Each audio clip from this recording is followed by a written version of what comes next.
नमस्कार दोस्तों। स्वागत है आप सभी का आपके अपने इस YouTube चैनल पे।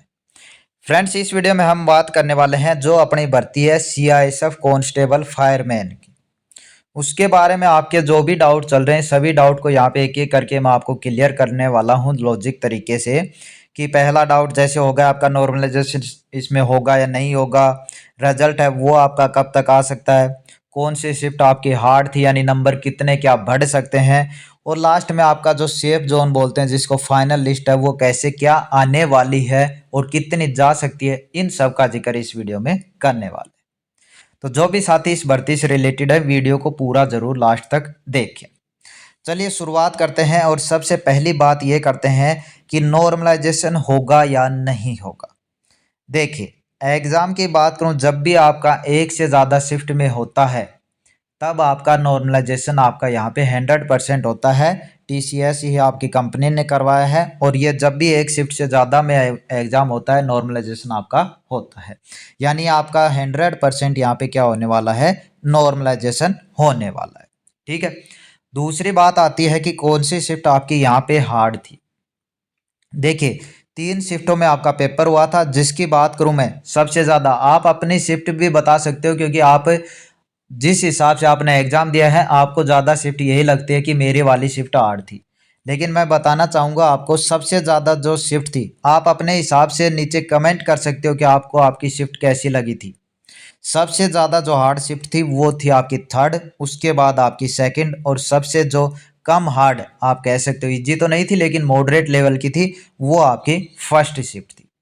अब इसका मतलब ये नहीं हुआ कि जिसका पेपर या थर्ड शिफ्ट में था उसके ज़्यादा नंबर बढ़ जाएंगे।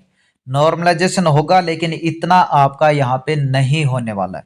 नॉर्मलाइजेशन होने का मतलब है यहाँ पे आपके ज़्यादा से ज़्यादा 3 से 5 नंबर तक आपके यहाँ पे बढ़ सकते हैं। ठीक है।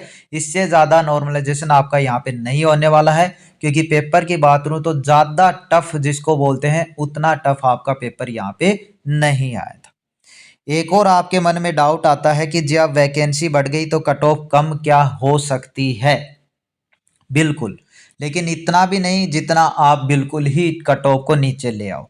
वैकेंसी बढ़ गई, इस सभी का नोटिस आपने अच्छे से देख लिया होगा, पहले आपकी कितनी थी और अब आपकी कितनी होगी। यानी 1149 से आपकी 1721 हो गई और अलग अलग स्टेट जो भी है आपके उस हिसाब से आपकी वैकेंसी बढ़ी है। नोटिस आपके सामने था, अच्छे से आपने देख लिया होगा कि आपकी कहाँ से आपने भरा था और कितनी आपकी पोस्टें हैं वो आपकी बढ़ गई। ठीक है।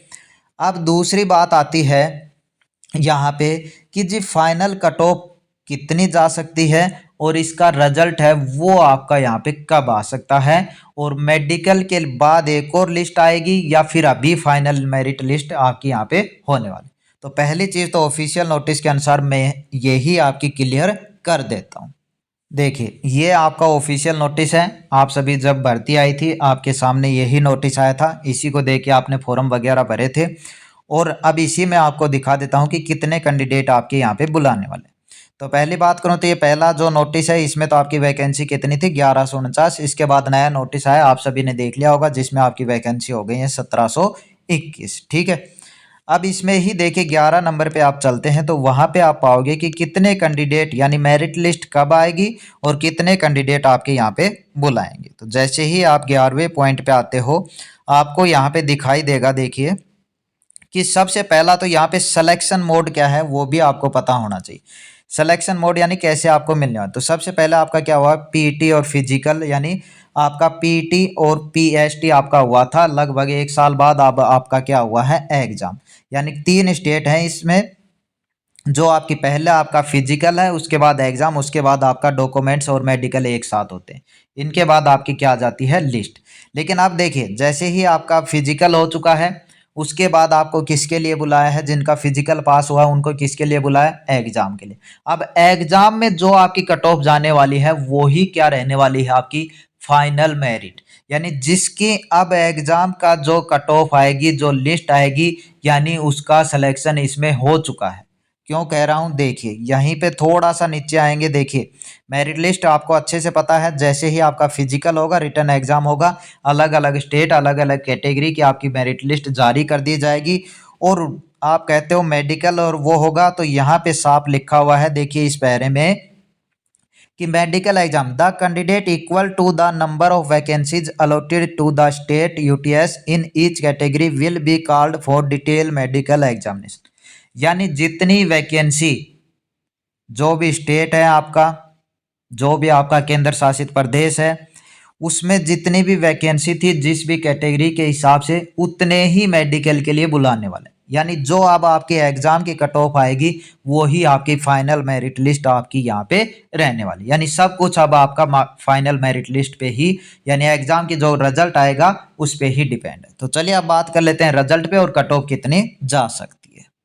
देखिए अब इसमें आप सभी को पता है, पहली बात तो ये कि जिनको लग रहा है कि मेरे इतने नंबर में हो जाएगा, तो मैं बताना चाहूँगा 70 से कम ना के बराबर चांस है कि आपका यहाँ पे सिलेक्शन हो। 70 से कम आपके ना के बराबर चांस है कि आपका यहाँ पे सिलेक्शन हो। और यदि आप बात करोगे फाइनल मेरिट लिस्ट की, तो जो जर्नल, ओबीसी और ईडब्ल्यूएस की बात करूँ तो कन्फर्म आपकी 80 प्लस जाने वाली है। ये नहीं कह रहा कि मैं आपको, आप कहोगे डीमोटिवेट कर रहा है, ऐसी कोई भी बात नहीं है भाई। जो चीज़ है साफ है एकदम आपकी यहाँ पे। और दूसरी चीज़ आपकी ये भी है, इससे यदि कम नंबर है तो भी आप डीमोटिवेट नहीं है, क्योंकि इसका आपका पूरा प्रोसेस है वो आपका यहाँ पे हो चुका है। ये नहीं है कि आपको इसके बाद फिजिकल की तैयारी करनी है, टाइपिंग की तैयारी करनी है, ऐसा कुछ यहाँ पे करना है। इसका जो प्रोसेस था वो आपका हो चुका है, बस अब इसको आपका रिजल्ट की आपके बाट है। और आपका दूसरा यानी रिजल्ट का आपको इंतजार है, और दूसरा आपकी कितनी आपकी जाएगी, यानी आपका होगा या नहीं होगा। तो इस चीज़ से आप बिल्कुल निश्चिंत हो जाइए। अब जो भी आपके सामने अगली भर्ती है, आपके नंबर जैसे 70, 72, 75 तक हैं या 80 भी हैं, तो भी आप जो अगली भर्ती है, यानी अभी आपके सामने देखिए दिल्ली पुलिस की कितनी अच्छी भर्ती आ रही है, आपको हो गया एसएससी जीडी की नवंबर दिसंबर में आपकी आने वाली है। तो ये अगली भर्तियों की तैयारी है, उस पर आप लग जाए, क्योंकि इसका आना होगा, आपका रिजल्ट आएगा, आपका नंबर होगा तो आपकी अच्छी बात, आपका सिलेक्शन हो जाए।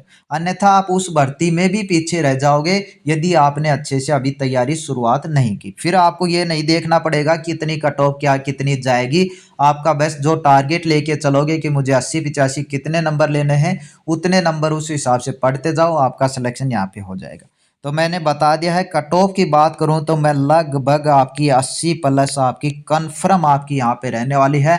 बाकी आप नीचे अपनी जो भी है कैटेगरी है, स्टेट, उस हिसाब से आप नंबर बता देना। आंसर की आप सभी ने देख ली होगी, आपके नंबर देखोगे ज़्यादातर नंबर हैं वो आपको कहोगे तो वो आपको मिलेंगे 70 से 85 के बीच में ही।